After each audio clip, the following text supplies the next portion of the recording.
Republicans want to pursue their domestic agenda, they're going to have to frighten people.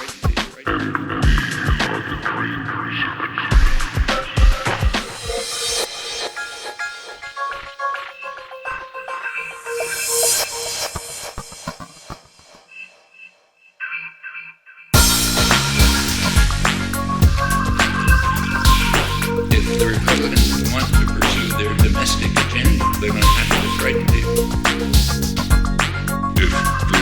If the Republicans want to pursue their domestic agenda, they're going to have to frighten people. The press understands that it's much better that citizens not know about this, either not reported here or barely reported.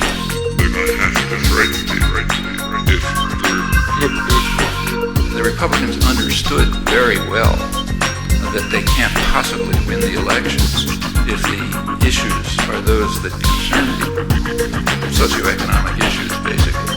And the reason is they're cutting everybody's throat, and they'll get smashed if that's the issue. The press understands that it's much better that citizens not know about this, either not reported here or barely reported. If the Republicans want to pursue their domestic agenda, they're going to have to frighten people.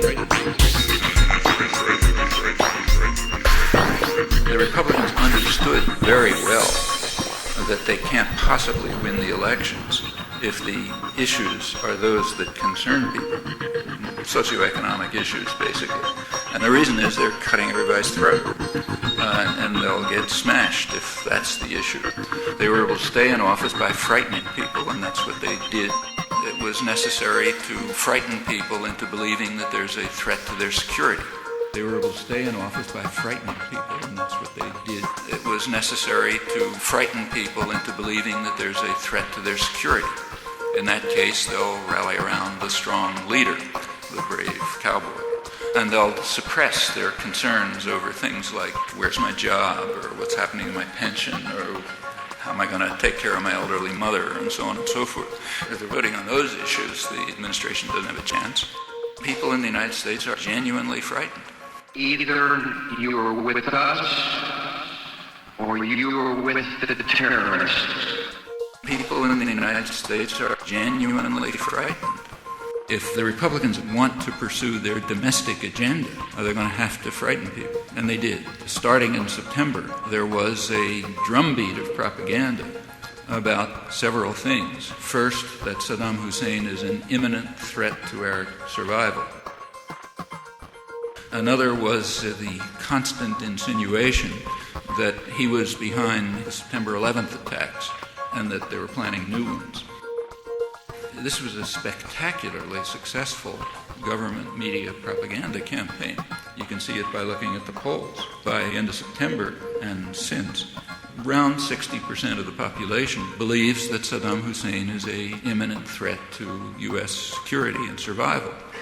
By now, over a majority think that Iraq was behind September 11th and is planning new things, that Iraqis were on the plains. If you go back before that, it was like 3%, and the whole idea is totally outlandish. These attitudes are very highly correlated with support for war, and it's understandable. I mean, if I believed those things, I'd be in favor of the war too.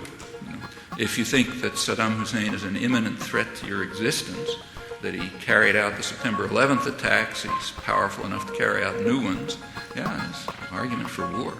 And people in the United States are genuinely frightened. This is unique to the United States. No one else believes any of this. 3/4 of Americans had absolutely no idea whatsoever. People do not have information given to them by the media. Americans had absolutely no idea whatsoever.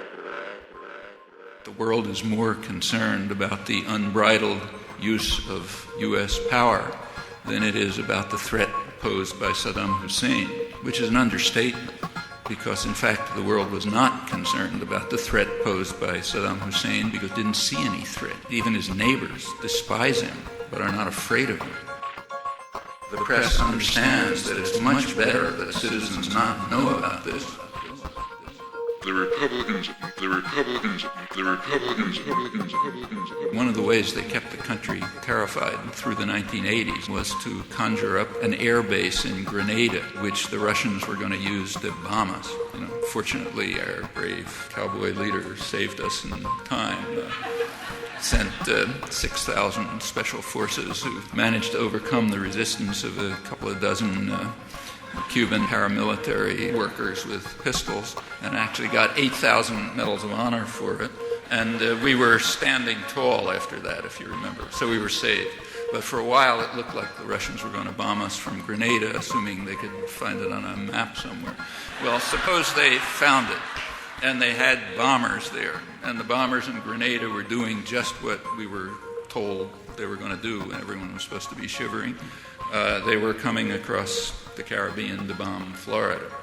Okay, if at that point the U.S. sent out planes to shoot down the bombers before they destroyed us, that would be legitimate under Article 51 of the UN Charter. That's preemptive war.